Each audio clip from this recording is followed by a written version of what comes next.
नमस्कार दोस्तों, आज हम आपके सामने एक ऐसा विषय लेकर आए हैं जिसकी चर्चा करने से हमारा हिंदू समाज हमेशा बचता रहा है।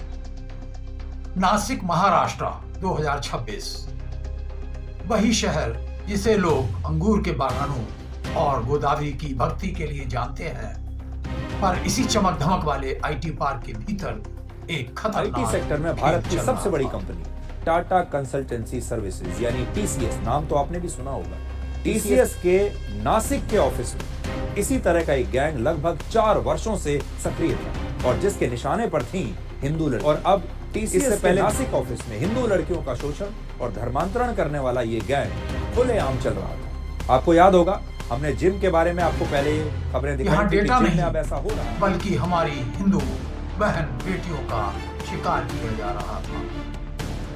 यह कहानी किसी सॉफ्टवेयर की नहीं, बल्कि सोची Till समझी late night. साजिश की है। And the accused used psychological pressure tactics to influence the female employees. Cops have stumbled on a Malaysia link to the 8 racket. लड़कियां, सब हिंदू, उम्र 18 से 25 के बीच, सबकी सब टाटा कंसल्टेंसी यानी टीसीएस की एम्प्लॉय थी। और उनका गुनाह क्या था? क्यों उन्हें सॉफ्ट टारगेट के रूप में चुना गया? उनके दिमाग से 4 साल तक खेला गया, जिसमें ऑफिस के मैनेजर से लेकर टीम लीडर से लेकर विदेशों में बैठे चरमपंथी कट्टरपंथी भी शामिल थे। मेंटरशिप के नाम पर धर्म परिवर्तन का घिनौना खेल खेला गया। लोग इसे लव जिहाद कहते हैं, पर यह लफ्ज बहुत छोटा है, बहुत आसानी से खारिज कर दिया जाता है। यह उस रणनीति की कहानी है, उस मनोविज्ञान की कहानी है, उस ब्लूप्रिंट की कहानी है, यह उस सवाल की कहानी है जिसे हमारा हिंदू समाज 7 दशकों से पूछने से बचता आया है कि अपनी गर्दन में क्यों नहीं झांकते। तो आइए अब इसके ब्लूप्रिंट को समझने की कोशिश करते हैं। आखिर ये शिकार करने की मशीनरी कैसे काम करती है?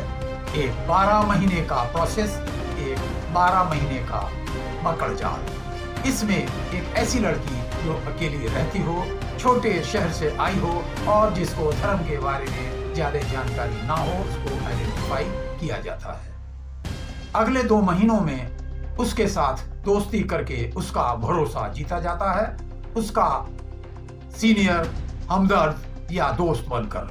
उसके बाद अगले 2 महीनों में उसका ब्रेन वॉश किया जाता है, उसको अपने वीडियो दिखाकर, अपने मजहब का वैज्ञानिक चमत्कार बताकर, और अगले 2 महीनों में ये बताया जाता है कि आपके परिवार के देवता सिर्फ पत्थर के हैं। फिर आता है उसके परिवार को रूढ़िवादी बताना या हिंदू रस्मों को एक मूर्ति पूजा कहकर नकारना। उसके बाद उस लड़की पर शादी के लिए दबाव डाला जाता है और अंत में धर्म परिवर्तन। ये कोई इत्तेफाक नहीं है, ये एक वेल प्लान्ड प्रोसीजर है। सबसे पहले उसे चुना जाता है जो निम्न मध्यम वर्ग के परिवार से आई है, जिसकी आंखें बड़े सपनों से भरी हैं, जिसे आईफोन चाहिए, स्कूटी चाहिए और घर की तंगी से छुटकारा चाहिए। ऑफिस का सीनियर कुली धीरे धीरे मसीहा बन जाता है। वो उसकी हर परेशानी सुनता है। जब उसे पूरा भरोसा हो जाता है, तब असली खेल शुरू होता है। वो उसके पिता से उसकी लड़ाई के बारे में जानता है और वह उसकी माँ की रेस्ट्रिक्शंस पर उसके रिसेंटमेंट को भी हवा देता है। वो एकमात्र व्यक्ति बन जाता है जो केवल और केवल उसे अच्छी तरह समझता है। फिर धुरी बदलती है, वो सीधे उसके धर्म पर हमला नहीं करता, इससे रेजिस्टेंस पैदा हो सकता है। वो उसे तोहफे के रूप में एक दुपट्टा भी देता है। छोटे छोटे लगने वाले ये हार्मलेस जेस्चर्स, मगर ये प्यार नहीं, गले में फांसी का फंदा डालने की एकमात्र शुरुआत है। अब्राहिमिक कन्वर्जन मॉडल को यदि आप जानते हैं तो उनका केवल एक ही फंडा है, पहले तुम्हें एहसास दिलाओ कि तुम अधूरे हो, तुम पापी हो, तुम टूटे हुए हो, तुम खो गए हो। और हिंदू लड़की सब रास्ते सत्य हैं, यानी शून्य धार्मिक बचाव एजुकेशन के साथ पली बड़ी ये नहीं पहचान पाती है कि उसका डायग्नोसिस किया जा रहा है। उसे लगता है कि उसे एक सच्चा प्यार करने वाला मिल गया है। वो अलग थलग पड़ जाती है और वो पूरी तरह डिपेंडेंट हो जाती है और फिर उसे बताया जाता है यू कांट गो बैक। और हमारी ये लड़कियां जिन्हें धर्म के नाम पर बस घर में दिया जलाना सिखाया जाता है, वो इस जाल में पूरी तरह फंस जाती है। अब प्रश्न यह उठता है कि सिर्फ हिंदू लड़कियां ही क्यों? तो आइए अब हम उन 3 स्ट्रेटेजिक रीजंस का एनालिसिस करते हैं जिनको इंटेलिजेंस एजेंसीज ने समय समय पर उजागर किया है। So the reason number 1 is home is the battlefield। समाज में लड़की ही संस्कृति की जड़ होती है। अगर एक हिंदू लड़की का धर्म बदल दिया जाए तो केवल एक इंसान नहीं बदलता बल्कि उसके होने वाले बच्चे और पूरी आने वाली पीढ़ी खत्म हो जाती है। यह कोख का युद्ध है और धर्मांतरण करने वाले ये गणित अच्छे से जानते हैं। The reason number 2 the education apartheid, शिक्षा का भेदभाव। एक औसत हिंदू लड़की को अपने धर्म की गहराई के बारे में कोई ज्ञान नहीं होता है। अगर उसके धर्म पर कोई सवाल उठा दे तो या मूर्ति पूजा की अवधारणा को मूर्ति भंजक हमलों के खिलाफ बचाव करने को कहे तो उसके पास सन्नाटे के अलावा कोई जवाब नहीं होता है। सिर्फ सन्नाटा, सिर्फ अज्ञानता। और इसके विपरीत अन्य धर्मों में उनको बचपन से ही प्रशिक्षित किया जाता है। उनके पास हर चीज का जवाब है, उनके पास आत्मविश्वास है और उस लड़की के पास केवल और केवल भ्रम है या भ्रमजाल है।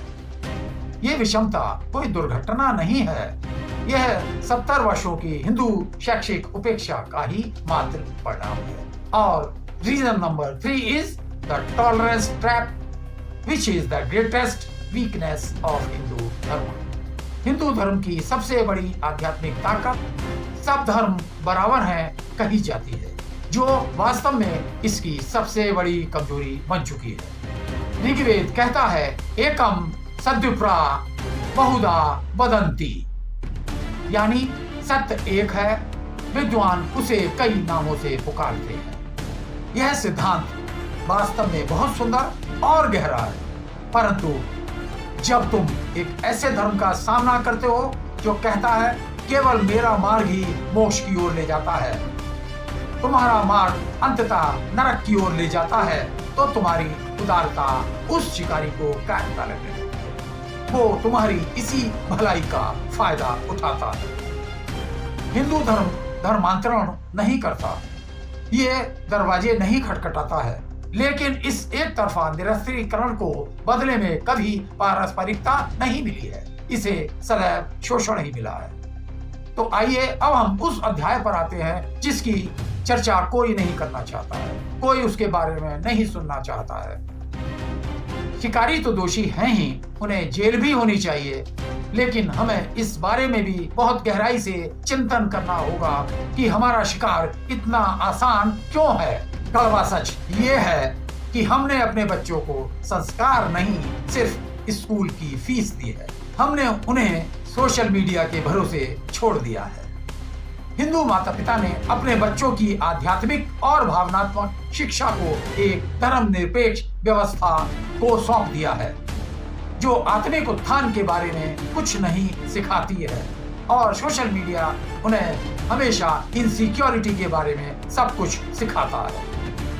जरा अपने गिरेवा में झांक कर तो देखिए, कब एक हिंदू पिता ने आखिरी बार अपनी बेटी के साथ बैठकर भगवत गीता को रिचुअल टेक्स्ट नहीं बल्कि जीवन के लिए एक मैनुअल ऑफ लाइफ बताया था? आखिरी बार कब किसी माँ ने बताया था कि अंधविश्वास और श्रद्धा में क्या फर्क है? हिंदू माता पिता ने आखिरी बार उनसे कब कहा अगर कोई तुम्हारे देवी देवताओं का मजाक उड़ाए तो यहाँ जवाब देने का तरीका है गुस्से से नहीं, ज्ञान से। और जब वो बच्चे किसी और के प्रभाव में आ जाते हैं तब हम अपनी छाती पीटने लगते हैं। कितना बड़ा दुर्भाग्य है। तो दोस्तों, अब हम चर्चा करेंगे जो 3 पेरेंटल फेलियर्स हैं वो क्या है। Failure number 1, the silence on sexuality. Krishna says in Bhagavad Gita, Dharma viruddho bhuteshu kamosmi bhardarshan, that I am sex life, which is as per the principles of dharma, which means sex life by itself is also a very dharmic process of how we can fulfill the desires of the Lord of creating progeny in this world. Most of the Hindu parents avoid talking about relationships, love and attraction. और इसी शून्य में धर्मांतरण करता कदम रखता है, जो न केवल रोमांस प्रदान करता है बल्कि एक पूर्ण नैतिक ढांचा प्रदान करता है। वो उन सवालों के जवाब देता है जिन्हें छूने से माता पिता शर्माते हैं। फेलियर नंबर 2, स्पिरिचुअल इलिटरेसी, यानी आध्यात्मिक निरक्षरता। मंदिर सब संभाल लेगा, दादा दादी सिखा देंगे। नहीं, आपको सोचना होगा। तुम माता पिता हो, अगर तुम अपने बच्चों को यह नहीं सिखाओगे कि उसकी विरासत की रक्षा क्यों करनी है, तो कोई और उसे सिखाएगा कि उसे उस विरासत का त्याग क्यों कर देना चाहिए, और वे उसे बहुत ही विश्वास के साथ सिखाएंगे। Failure number 3, the obsession with लोग क्या कहेंगे। हिंदू माता पिता इस बात में भारी एनर्जी लगाते हैं कि पड़ोसी क्या कहेंगे, रिश्तेदार क्या कहेंगे, सोसाइटी क्या कहेगी, लेकिन वो इस बारे में कुछ भी नहीं सोचते हैं कि उनकी अपनी बेटी क्या सोचती है। When a young woman feels unseen at home, she becomes visible to the first predator who looks her in her eyes. संघ प्रमुख मोहन भागवत ने इस कड़वी सच्चाई के बारे में सीधे ही कहा है। उन्होंने कहा कि परिवारों को आत्मचिंतन करना चाहिए। तो है प्रबोधन, पुरुषों का भी और महिलाओं का भी, क्योंकि यद्यपि मैं कह रहा हूं कि भागीदारी बराबरी की है, सहभागिता होनी चाहिए, कुछ मामलों में महिलाओं की भूमिका ज्यादा महत्वपूर्ण है। ऐसा अपने देश में बहुत पहले था, परंतु बीच में जो आक्रमण हुए तो जीवन की अस्थिरता में फिर महिलाओं को तरह तरह के निर्बंधों में सुरक्षितता तो के एक लिए लड़की बाहरी व्यक्ति के प्रभाव में आ जाती है। उन्होंने कहा कि रोकथाम की शुरुआत माता पिता द्वारा बच्चे के साथ संचार और महिलाओं के शिक्षा के माध्यम से सशक्तिकरण से होनी चाहिए, लेकिन आत्मचिंतन आक्रोश से कठिन है और हिंदू समाज ने आक्रोश को चुना है। हम दूसरों को क्या दोष दें जब हमने खुद अपनों को दूर धकेला, जाति के नाम पर ऊंच नीच की, तो बाहर वालों ने उन्हें गले लगा लिया। धर्मांतरण करने वालों ने सिर्फ हमारे बनाए हुए घाव का फायदा उठाया। जब तक हर हिंदू एक दूसरे को बराबर नहीं समझेगा, ये पाइपलाइन बंद नहीं होगी। And the most dangerous actors, the liberal Hindus. तो आइए अब हम इस त्रासदी के सबसे खतरनाक खिलाड़ियों की चर्चा करते हैं, जो अपनी ही जड़ों को काटने में गर्व महसूस करते हैं। धर्मांतरण करता नहीं, अज्ञानी माता पिता नहीं, तथा कथित उदारवादी हिंदू। वो बुद्धिजीवी हैं जिन्होंने एडवर्ड सईद पढ़ा है लेकिन उपनिषद नहीं। इनके लिए धर्म की बात करना पिछड़ापन है। वो उल्टे हिंदू समाज पर आरोप लगाएंगे। यह टीसीएस कहानी आरएसएस का दुष्प्रचार है। उसने स्वेच्छा से धर्मांतरण किया है, हिंदुओं को पीड़ित बनाना बंद करो, ये उनके तर्क होते हैं। उदारवादी हिंदुओं ने उपनिवेशवादियों की नजर को आत्मसात कर लिया है। वो पुराणों का मजाक उड़ाने को तर्कसंगत सोच मानते हैं, परंतु ये सो कॉल्ड लिबरल्स कभी भी अन्य धर्मों के बारे में कुछ भी बोलना पसंद नहीं करते। सत्य क्या है? सत्य यह है कि this is a case of the fraud of selective courage. यह वीरता नहीं है, यह हीन भावना का मुखौटा है। जब सुप्रीम कोर्ट स्वयं कहता है धोखे से किया गया धर्मांतरण एक गंभीर मुद्दा है जिसे राजनीतिक रंग नहीं दिया जाना चाहिए, तो असली सांप्रदायिक कौन है? वो माँ जिसने अपनी बेटी खो दी, या वह उदारवादी जिसने उसके दर्द को हिंदुत्व प्रचार करार दे दिया? जरा सोचिए। उदारवादी हिंदुओं को एक सवाल का जवाब जरूर देना होगा। क्या तुमने अल्पसंख्यकों के अधिकारों की रक्षा के लिए अधिक किया है, या बहुसंख्यकों के आत्म संरक्षण के अधिकार को निहत्था करने के लिए अधिक किया है, जो कि आत्मघाती है, क्योंकि ये दोनों एक ही बात नहीं है। टीसीएस नासिक का दुस्वप्न कोई अलग थलग घटना नहीं है, यह एक आईना है। और यह क्या दर्शाता है? एक चेहरा है शिकारी का, the organized, funded, patient network that sees your daughter not as a person but as a statistic in a demographic war. उस चेहरे का सामना कानून के पूर्ण बल के साथ किया जाना चाहिए। धर्मांतरण विरोधी कानून, जहां साजिश The Muslim साबित हो, participants on the वहां program tonight, UAPA Shoaib Hussain Chaudhary, prosecution without Zubair apology Memon होना चाहिए। and Atikur Rahman don't support these accused only because they are Muslim, and don't support the Muslims accused of gang rape and sexual exploitation only because they are Muslim and the victims are Hindu, and don't take the argument that one of the people who are accused, this Ashwini Chanani, is a non-Muslim and hence we should not look at the Muslim non-Muslim angle, because you see Charu, this has been one attempt since yesterday to say that दूसरा all चेहरा these men हम are हैं। Muslim, but one of the accused वो and Hindu माता associate पिता of this missing जिन्होंने Bharat अपनी is बेटी से non-Muslim, धर्मशास्त्र who के has बारे been में put in judicial कभी कोई custody, बात and नहीं hence we should look at this as a वो secular हिंदू issue. माँ It is जिसने not a अपनी secular बेटी issue, को it is बिना the most common रहना तो issue. सिखाया, It लेकिन is a मजबूत pure बनना नहीं। Muslims targeting The Hindu Muslim intellectuals women who issue. stayed silent because I speaking hope up that would these cost people them have listened to their accept that liberal there are credentials. small-minded people The Hindu who carry society rape and that sexually talks about targeting caste women but and does consider nothing this to part of some dismantle it. radicalized achievement Deficiency is not destiny but denial is institutionalized rape and destruction. sexual exploitation of हाँ, vulnerable हमें women सख्त कानून चाहिए। हाँ, ये मामला बहुत serious मामला है और इस पर बहुत बड़ी कार्रवाई हम लोग कर रहे हैं। और बिल्कुल ध्यान में आता है कि एक मॉड्यूल के तहत इसको किया गया है। फॉर्चुनेटली टीसीएस जैसी कंपनी ने बहुत बड़ी भूमिका इसमें ली है, किसी को भी शील्ड हम नहीं करेंगे, इस प्रकार की भूमिका टीसीएस ने ली है और टीसीएस के प्रमुख ने भी इसकी बहुत निंदा की है। और मुझे लगता है कि इस मॉड्यूल के तार कहाँ तक है इसकी जांच हम लोग करेंगे। हम लोगों ने सेंट्रल एजेंसीज को भी इत्तला दी है लेकिन कानून और आत्मा की रक्षा आवश्यकता नहीं के अनुसार है, उनकी भी शिक्षा। मदद इसमें ली जाएगी। आत्मविश्वास करता है, अपनापन करता है। अपनी गर्दन में क्यों नहीं झांकते का उत्तर अपराध बोध नहीं है। अपनी बेटी को केवल सहिष्णु होना ही नहीं सिखाओ, बल्कि जड़ों से जुड़ा होना भी सिखाओ।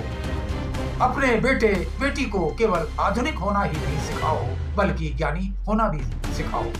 मिशनरी को उसका शोषण करने के लिए दोषी ठहराने से पहले अपनी ही गली में जाति की हायरार्की को तोड़ो।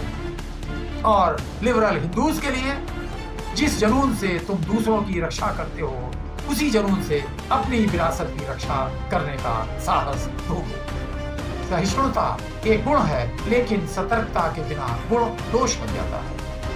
और जो घर अपने बच्चों को अपना नाम नहीं सिखाता, वो जल्द ही उन्हें दूसरा नाम लेते हुए पाएगा।